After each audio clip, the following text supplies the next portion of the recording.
কেন জানি না আমার জীবনের মানেটা আমি খুঁজে পাই না। যেদিকে তাকে সেদিকে শুধু মরুভূমি মরুভূমি, মানে একদিকে যে আমি দাঁড়িয়ে থাকবো সেদিকটাই আমার ড্রাইভার চলে যায়, যে আমি এক জায়গায় স্থির করে দাঁড়াবো, ওই জায়গায় আমার পায়ের নিচে মাটিটা শক্ত আছে, আমি স্থিরভাবে দাঁড়াবো, ওই জায়গায় দাঁড়িয়ে আমি কিছু স্বাবলম্বী হবো, কিছু করতে পারবো। কিন্তু আসলে আমার জীবনের মানেটা অন্যরকম। জীবনটা কেন এরকম হয়েছে তা একমাত্র আল্লাহই ভালো জানে। আসলে সবার কপালে তো সবটা সুখ হয় না, এই জন্য আমার কপালটা মনে অন্যরকম হয়েছে, আল্লাহ অন্যরকমভাবে তৈরি করছে।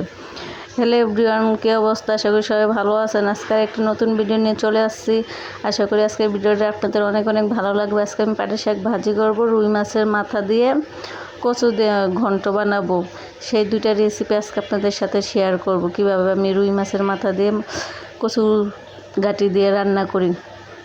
আমরা তো কচুর গাঁটি বলি বা মুখি বলি বা কচুর ছড়া বলি, এক এক দেশে এক এক নাম বলে। আমি যেটাই বলি সেটাই চিনিতে। এখন দেখেন পাটের শাকগুলো বসে নিছি। আপনারা ভাববেন যে আপু আপনার তো সব ভিডিওতে খালি শাক খান শাক খান, শাক ছাড়া কি আর কিছুই বোঝেন না? হ্যাঁ, আমি শাক অনেক পছন্দ করি। শাক খেতে আমাকে ডাক্তার বলছে যেহেতু আমার গ্যাস্ট্রিকের সমস্যা, সেজন্য বলছে শাক খেলে আমার নাকি পেটটা একটু ক্লিয়ার থাকবে, তাহলে আমার গ্যাস্ট্রিকের সমস্যা একটু কমবে। যেহেতু আমার মনে করেন পেটটা সবসময় একটা অস্থির অস্থির ভাব করে, খাওয়া দাওয়ার কোনো রুচি থাকে না, সবসময় গলা বুক জ্বলতেই থাকে, সেজন্য বলছে শাক যতটা খাবেন অতটা পেট ক্লিয়ার থাকবে, তাহলে আপনার পেটটা পরিষ্কার থাকবে। তো আমি সবসময় একটু পাটের শাকটা খেতে পছন্দ করি, যেহেতু এখনকার শাকের সিজন। অন্য শাক আছে কিন্তু ভালো থাকে না, আনলে পচা আমার পছন্দ। আমার যে টাকা দেওয়ার জিনিস আনবো যদি ভালো না হয় তাহলে আমার ভালো লাগে না। এই জন্য পাটের শাকটা একটু বেশি বেশি খাওয়ার চেষ্টা করি। পাটের শাকটা যে একটু তরতাজা পাওয়া যায়, অনেক সুন্দর পাওয়া যায়, সেজন্য পাটের শাকটা এনেতে। শাকটা আমার ফাইনালি হয়ে গেছে, এখন আমি শাকটা ভালো করে বাগার দিয়ে নিব।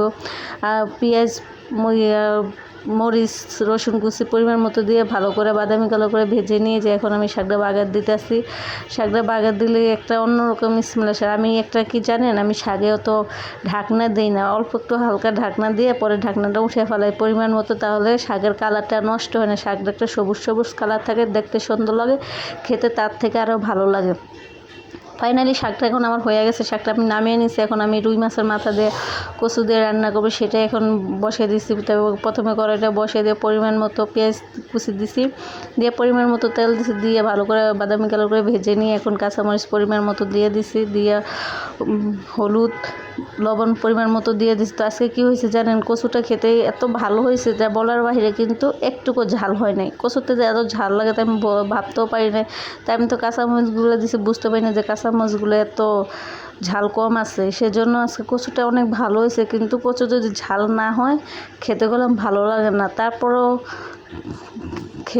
খাওয়া লাগে, যেহেতু নিজে রান্না করছে আর রান্না করছে এখন তো ফালানো যাবে না। কিন্তু অনেক মজা হয়েছে, একটু ঝাল কম হয়েছে এটাই, তাছাড়া কিছু নেই। যে দেখেন ভালো করে আমি পরিমাণ মতো আদা রসুন বাটা পেঁয়াজ বাটা সব কিছু দিয়ে দিচ্ছি, রসুন বাটা দিয়েছি, দিয়ে ভালো করে হলুদ মরিচ সব কিছু দিয়ে রুই মাছের মাথাটা ভালো করে কষে নিচ্ছি। আর দুইটা সাথে 3-4টা বালিশ আছে, আমি তো মাছের এগুলোরে বালিশ বলে, আপনারা কে কী নামে বলেন অবশ্যই জানাবেন। আমি তো এগুলোরে বালিশ বলি। তো এখন মাছের মাথাটা ভালো করে কষে নিয়ে ভালো করে ভেঙে নিচ্ছি, নিয়ে এখন কচুগুলো দিয়ে ভালো করে কষিয়ে নিব। তো এরকম কি আপনারা রান্না করেন? এরকম করে রান্না করে, কারণ আমার কাছে তো এরকম রান্না অনেক ভালো লাগে। মাঝে মাঝে দেখি কচুগুলো দেখতে অনেক ভালো লাগে, সেজন্য আমি আজকে প্রথম এই কচু কিনছি, যে কখনো কিনি না, যেহেতু আমি কচু এতটা পছন্দ করি না, সেজন্য আমি অতটা কিনি না।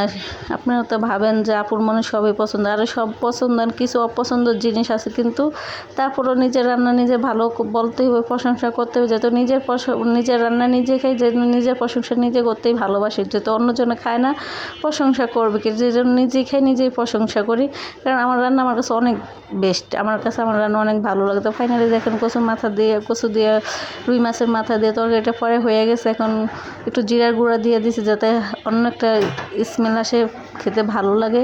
তো এখন আমি একটু খুন্তি দিয়ে ভালো করে একটু গুঁতে দেখতেছি সিদ্ধ হয়েছে না হয়েছে। তো কতগুলো নরম আছে, কতগুলো সিদ্ধ হয়েছে, তা